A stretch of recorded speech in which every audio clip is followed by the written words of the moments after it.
Arya Khan had flown dozens of jets in simulations, but nothing matched the weight of the real cockpit pressing around her now. The fighter jet was alive beneath her hands, humming with metallic authority, vibrating with the power contained inside its engines. She had been chosen for this special ISS Aero Nova training flight because she wasn't just good, she was instinctive. Every instructor who watched her said she had an inner compass, a natural reflex that separated pilots from legends. But today, as she strapped herself in and adjusted the tight headset, she felt a strange heaviness in her chest. It was excitement, fear, and something deeper. An awareness that this flight would not be like the others. The sky outside was a perfect cold blue, the type that made everything look sharper. As the jet shot forward, Arya felt her body sink back into the seat, her heart sinking with the roaring engines. The ISS command tower's voice buzzed through her earpiece, giving altitude numbers, wind direction, and final checks. She repeated them calmly, her voice steady despite the storm of adrenaline inside her. Passing through the clouds, she felt a momentary serenity, like she was suspended between Earth and freedom.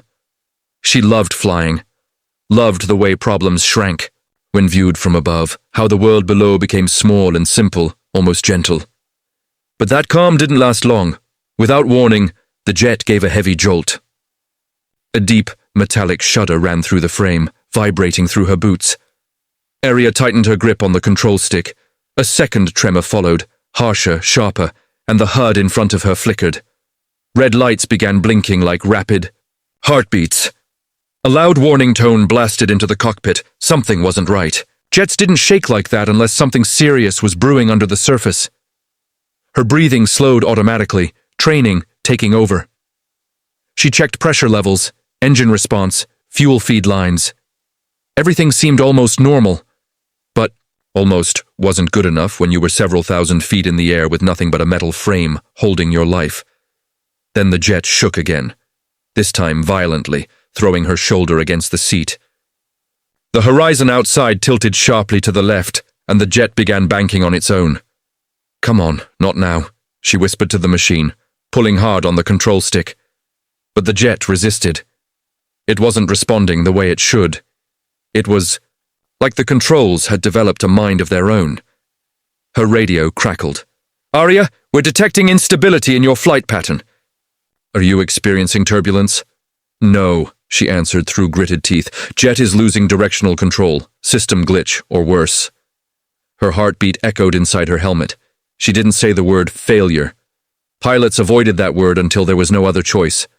But as the jet jerked downward and alarms screamed, the word hung in her mind, whether she spoke it or not. The clouds outside spun like a storm she didn't enter willingly. The jet tilted nose down, dropping altitude fast. Arya felt the G-force crush into her chest. She struggled to breathe, but forced her mind to stay razor-sharp. She tried the manual override switch. Nothing.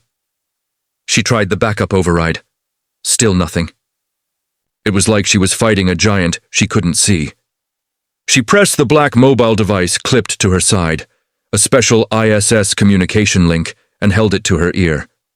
Static roared, then cleared. "Arya, focus on stabilizing your left." "Thruster, we're reading misfires." "I'm trying," she said, sweat gathering at her jawline. "Jet isn't listening to me." She had never felt helpless in a cockpit before. She was known for control, mastery, precision, yet now she was trapped inside a metal beast, tearing through the sky with a will of its own. She pushed harder against the stick, every muscle in her body fighting to pull the jet up.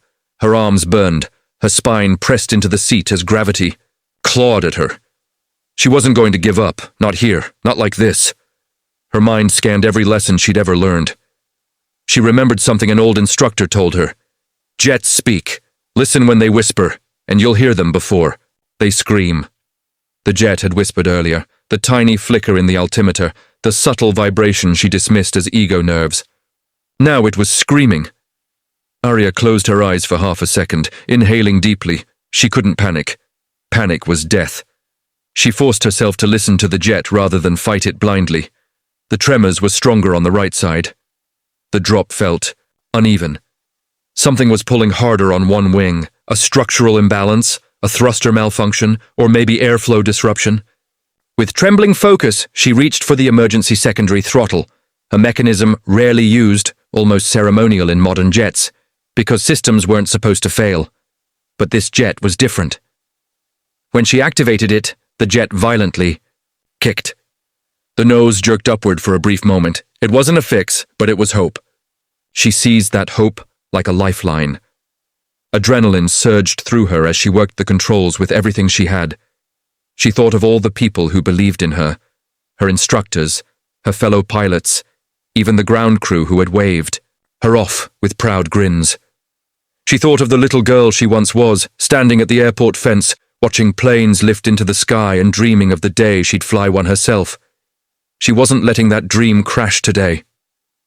The jet fought, back like a wild animal, throwing her side to side as she wrestled with the controls. Her vision blurred from the pressure. Her breathing grew ragged, but she held on. Little by little, inch by inch, she forced the jet to level out. The nose rose, the descent slowed, and the horizon steadied. Her hands were shaking uncontrollably, but she didn't let go. When the final warning light stopped blinking and the jet stabilized into a slow, steady climb, Arya let out a breath she didn't know she'd been holding. Her whole body trembled with exhaustion and relief. "Control," she whispered hoarsely into the mobile device. "Jet is stabilizing! I'm still airborne!" The command tower erupted with voices of disbelief and admiration. They had expected the worst. She had delivered a miracle. Arya leaned back, heart pounding, sweat dripping down her neck. She looked out at the sky, a sky she had almost fallen out of, and smiled weakly. She didn't just fly the jet. She survived it. She mastered chaos, and deep inside she knew something else. This was only the beginning.